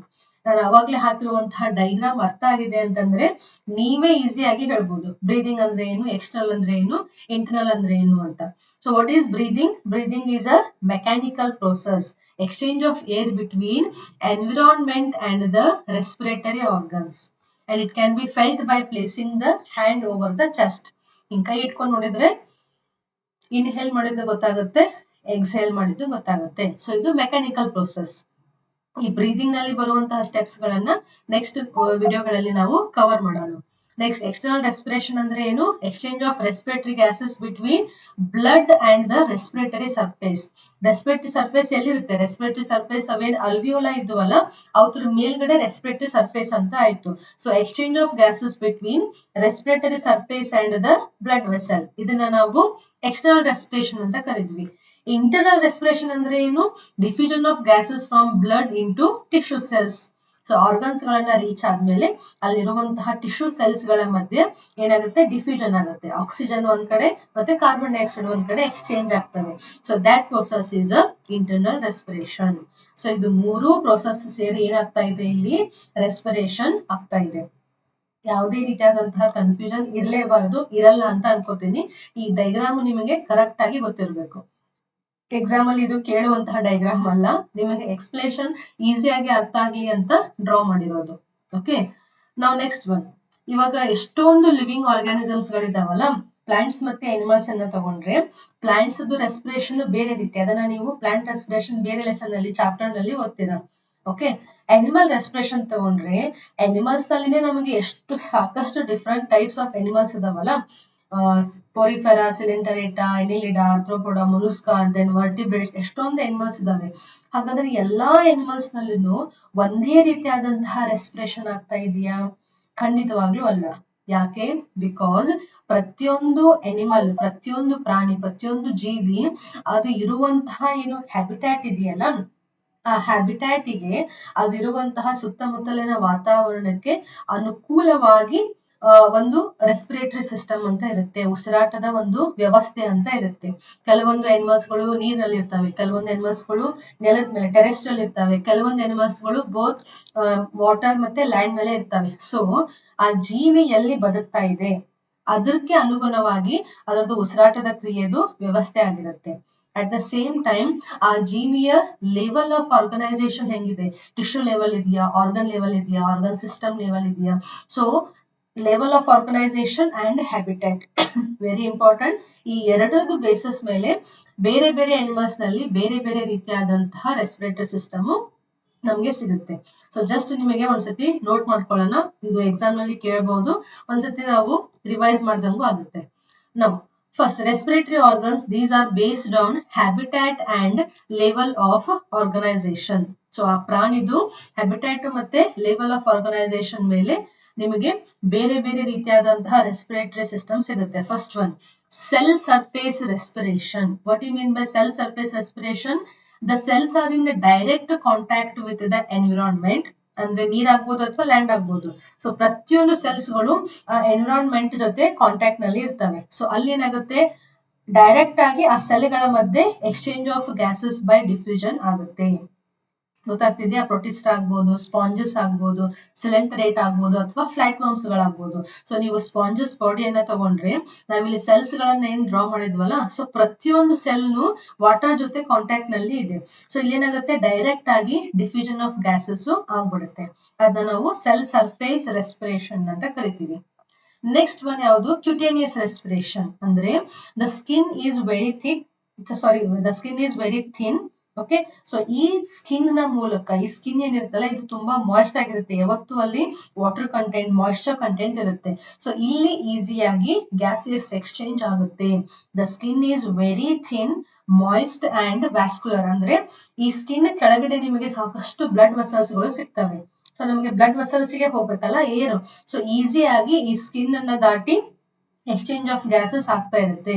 Best example ಅರ್ಥ್ವರ್ಮ್, leach, ನೇರೀಸ್ ಅಥವಾ frog. Okay, cutaneous respiration. Next one is a branchial respiration. You have to remember branchial respiration. Aquatic animals ನಲ್ಲಿ ಕಂಡು ಬರುವಂತಹ ಒಂದು respiratory system. So aquatic mode of respiration is a branchial respiration. The respiratory organs are gills here. So Gilles ಅಂದ ತಕ್ಷಣ first ನಮ್ಗೆ ನೆನಪಾಗೋದು ಯಾವುದು? Fishes ಗಳು. ಓಕೆ, ಸೊ ಇವನ್ ನಿಮಗೆ ಅಕ್ವಾಟಿಕ್ ಆರ್ಥ್ರೋಪೋಡ್ಸ್ ಗಳಲ್ಲಿ, ಮೊಲುಸ್ಕಾಗಳಲ್ಲಿ ಕೂಡ ಗಿಲ್ಸ್ ಗಳು ಕಂಡು ಬರ್ತವೆ. ನಾವು ಎನಿಮಲ್ಸ್ ಫೈಲಮ್ ಗಳನ್ನ ಓದ್ಬೇಕಾದ್ರೆ, ಕ್ಲಾಸಸ್ ಗಳನ್ನ ಓದ್ಬೇಕಾದ್ರೆ ಇದನ್ನ ಕವರ್ ಮಾಡಿದೀವಿ. So it is a branchial respiration is a aquatic mode of respiration where the respiratory organs are gills. What are gills? Gills are highly vascularized. C respiration ಗೆ ಸಂಬಂಧಪಟ್ಟಂತಹ ಇನ್ನೂ ಒಂದು word ನೀವು ಪ್ರತಿ ಸತಿ ವ್ಯಾಸ್ಕ್ಯುಲರ್ ಅಂತ ಓದ್ತೀರಿ. ಅಂದ್ರೆ ಏನು? ಬ್ಲಡ್ ವೆಸಲ್ಸ್ ಗಳಿಗೆ ಹತ್ತಿರದಲ್ಲಿ ಈ ರೆಸ್ಪಿರೇಟರಿ ಸಿಸ್ಟಮ್ ಇರಬೇಕು. ಯಾಕೆ? ಬ್ಲಡ್ ಮೂಲಕನೇ ನಮ್ಮ ಗಾಳಿ ಏನು ಏರ್ ಏನ್ ಎಕ್ಸ್ಚೇಂಜ್ ಆಗಿರುತ್ತಲ್ಲ, ಬ್ಲಡ್ ಮೂಲಕನೇ ಅದು ಬೇರೆ ಬೇರೆ ಸೆಲ್ಸ್ ಗಳಿಗೆ, ಟಿಶ್ಯೂಸ್ ಗಳಿಗೆ ಟ್ರಾನ್ಸ್ಪೋರ್ಟ್ ಆಗ್ಬೇಕಲ್ಲ. ಸೊ ಗಿಲ್ಸ್ ಏನಿದಾವೆ, ಗಿಲ್ಸ್ ನಲ್ಲಿ ಕೂಡ ನಿಮಗೆ ಬ್ಲಡ್ ವೆಸಲ್ಸ್ ಗಳ ಸಪ್ಲೈ ಜಾಸ್ತಿ ಇರುತ್ತೆ. ಸೊ ದಟ್ ಆ ಬ್ಲಡ್ ವೆಸಲ್ಸ್ ಮತ್ತೆ ಈ ಗಿಲ್ಸ್ ಗಳ ಮಧ್ಯೆ ಈಸಿಯಾಗಿ ಗ್ಯಾಸಿಯಸ್ ಎಕ್ಸ್ಚೇಂಜ್ ಆಗ್ಬೋದು. Highly vascularised, bathed in water for exchange of gases. ಇದು ಬಾತ್ಡ್ ಅಲ್ಲ. ಓಕೆ, ಸೊ ಈ ಗಿಲ್ಸ್ ಏನಿದಾವೆ ನೀರಿನಲ್ಲಿ ಪೂರ್ತಿ ಮುಳುಗೋಗ್ಬಿಟ್ಟಿರ್ತವೆ, ಅಂದ್ರೆ ಡೈರೆಕ್ಟ್ ಕಾಂಟ್ಯಾಕ್ಟ್ ವಿತ್ ವಾಟರ್ ಇರುತ್ತವೆ ಅಂತ ಅರ್ಥ. ಸೊ ದಟ್ ವಾಟರ್ ನಲ್ಲಿ ಇರುವಂತಹ ಗ್ಯಾಸಿಯಸ್ ಮಾಲಿಕ್ಯೂಲ್ಸ್ ಏನಿದಾವೆ ಅವು ಈಸಿಯಾಗಿ ಗಿಲ್ಸ್ ಅನ್ನ ಎಂಟರ್ ಆಗಿ ಬ್ಲಡ್ ವೆಸಲ್ಸ್ ಗಳನ್ನ ಎಂಟರ್ ಆಗ್ತವೆ ಅಂತ ಅರ್ಥ. ಎಕ್ಸಾಂಪಲ್ಸ್ ಯಾವುದು? Aquatic arthropods, mollusc and fishes. Okay, ಅದಕ್ಕೆ ನೀವು ಫಿಶ್ ಅನ್ನ ನೋಡಿದ್ರೆ ಎಲ್ಲಿ ಗಿಲ್ಸ್ ಇರುತ್ತಲ್ಲ, ಆ ಗಿಲ್ಸ್ ಒಳಗಡೆ ಏನಿರ್ತಾವಲ್ಲ ಅಲ್ಲಿ ಕಂಟಿನ್ಯೂಸ್ ಆಗಿ ನೀರ್ ಫ್ಲೋ ಆಗ್ತಾ ಇರುತ್ತೆ. ಸೊ ನೀರ್ ಫ್ಲೋ ಆದಂಗೆ ಅಲ್ಲಿ ಗ್ಯಾಸಸ್ ಎಕ್ಸ್ಚೇಂಜ್ ಕೂಡ ಆಗ್ತಾ ಇರುತ್ತೆ. Next one is tracheal respiration. Bronchial respiration ಹೆಂಗೆ ಅಕ್ವಾಟಿಕ್ ಮೋಡ್ ಇರುತ್ತಲ್ಲ, ಟ್ರೇಕಿಯಲ್ ರೆಸ್ಪಿರೇಷನ್ ಯಾವತ್ತು ಟೆರಿಸ್ಟ್ರಿಯಲ್ ಮೋಡ್ ಇರುತ್ತೆ. The network of tubes called as trachea that connect the living tissues with the external air. Best example trachea.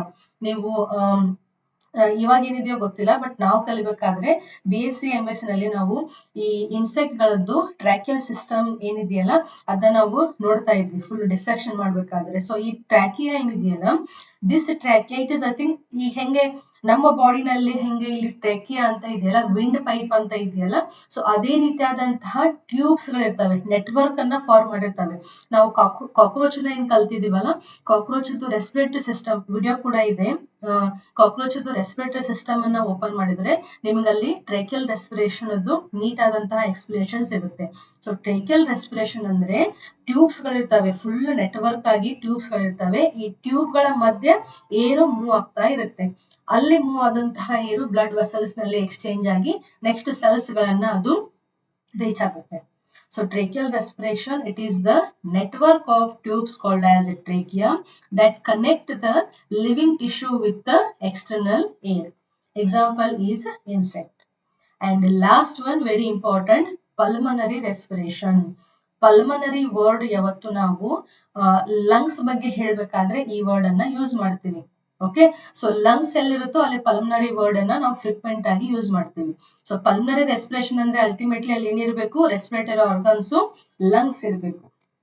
Okay, now these what are these lungs? These are the vascularized. Again the word vascularized ಅಂದ್ರೆ blood supply ಜಾಸ್ತಿ ಇರುತ್ತೆ. So vascularized bags which are having a alveoli. alveolar structure ಅನ್ನ ನಾನು next ವಿಡಿಯೋದಲ್ಲಿ explain ಮಾಡ್ತೇನೆ.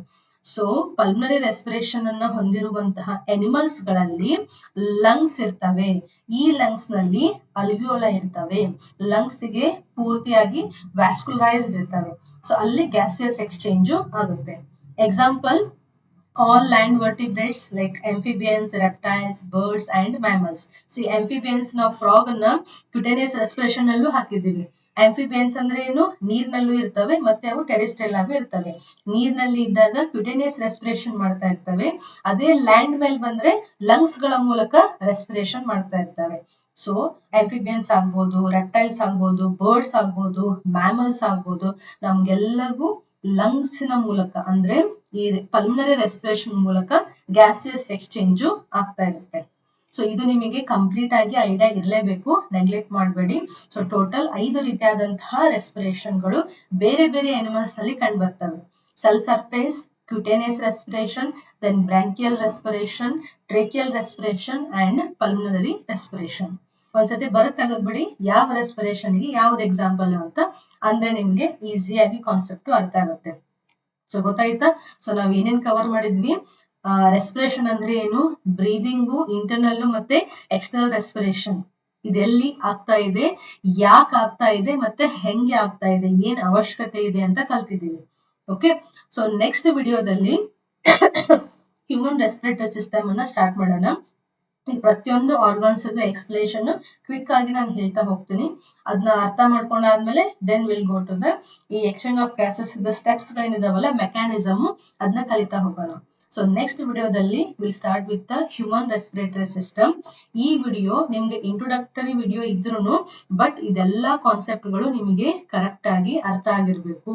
So ಈ concept ನಿಮಗೆ ಇಲ್ಲೂ ಎಕ್ಸ್ಚೇಂಜ್ ಆಗ್ತಾ ಇದೆ, ಇಲ್ಲೂ ಎಕ್ಸ್ಚೇಂಜ್ ಆಗ್ತಾ ಇದೆ, ಥರ್ಡ್ ಪಾಯಿಂಟ್ ಇಲ್ಲೂ ಎಕ್ಸ್ಚೇಂಜ್ ಆಗ್ತಾ ಇದೆ. ಎಲ್ಲೆಲ್ಲಿ ಯಾಕೆ ಎಕ್ಸ್ಚೇಂಜ್ ಆಗ್ತಾ ಇದೆ ಅಂತ ನಿಮ್ಗೆ ಕರೆಕ್ಟ್ ಆದಂತಹ ಐಡಿಯಾ ಇತ್ತು ಅಂದ್ರೆ ಈ ಚಾಪ್ಟರ್ ನಲ್ಲಿ ಮುಂದೆ ಬರುವಂತಹ ಏನು ಕಾನ್ಸೆಪ್ಟ್ ಗಳಿದಾವಲ್ಲ ಅವು ಕರೆಕ್ಟ್ ಆಗಿ ಅರ್ಥ ಆಗುತ್ತೆ. ಓಕೆ, ಸಪರೇಟ್ ನೋಟ್ಸ್ ಅಂತ ಡಿಸ್ಕ್ರಿಪ್ಷನ್ ಬಾಕ್ಸ್ ನಲ್ಲಿ ನಾನು ಹಾಕಿಲ್ಲ. ಇಲ್ಲಿರುವಂತಹ ಪ್ರತಿಯೊಂದು ಸ್ಲೈಡ್ಸ್ ಅನ್ನ ನೀವು ಸ್ಕ್ರೀನ್ ಶಾಟ್ ತಗೋಬೇಡಿ, ಬರ್ಕೊಂಡ್ ತೆಗೀರಿ, ಅಂದ್ರೆ ನಿಮ್ಗೆ ಬರೆದದ್ದು ಅಭ್ಯಾಸನೂ ಆಗುತ್ತೆ. ಸೊ ಈ ಎಲ್ಲಾ ನೋಟ್ಸ್ ಗಳನ್ನ ರೆಫರ್ ಮಾಡಿ, ಸ್ಲೈಡ್ಸ್ ಗಳನ್ನ. Will see you in the next video. Thank you for watching.